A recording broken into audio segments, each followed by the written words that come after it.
Let's bring in Mark Meadows, the former White House Chief of Staff, to National Report. Good morning to you, Mark. Good to see you. The New York Times is calling this a stand by your man moment this morning. What are your thoughts there? Well, Sean, Edie, great to be with you. Obviously, as we see this unfold there in New York, I think the stand by your man kind of moment is really more about getting to the truth for Chairman Comer and many on the Oversight Committee. Listen, I used to be a member of that committee, held a gavel for a short while before I went to work for the Trump administration.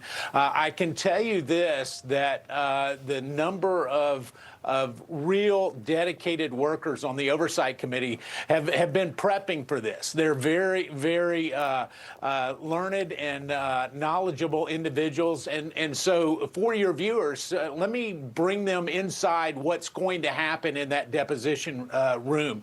You mentioned that you'll have Republicans and Democrats. They take an hour apiece. What happens is the Republicans will ask questions. They will be the leading investigators first. Then it gets passed off to the Democrats for 1 hour of questioning. I expect that to go back and forth for 5 to 6 hours. You mentioned some of the things that will be questioned, but they have a bigger roadmap now with all these documents being released, a bigger roadmap to be able to ask very specific questions, and the American people will be able to see what was asked and what was answered. Now, some of the things that get lost in that is when you're just reading a deposition transcript, the pauses, the facial gestures, that doesn't get really characterized. And so we'll count on Chairman Comer and his committee to be able to share that with you here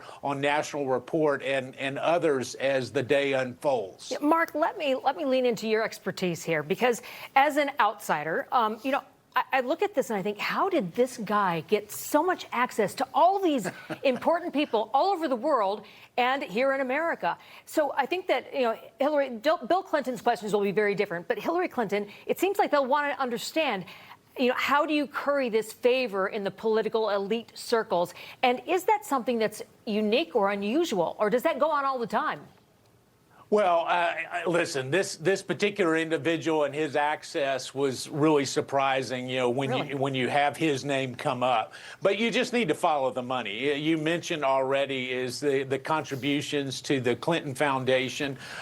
When you have someone with this kind of access, generally there are a lot of donations, whether they be charitable donations or others, that you're following. And so the real connection, the power in Washington, D.C. and in other places oftentimes will follow very large sums of money. And by large sums of money, I'm not talking about necessarily millions of dollars, but it could be in this case.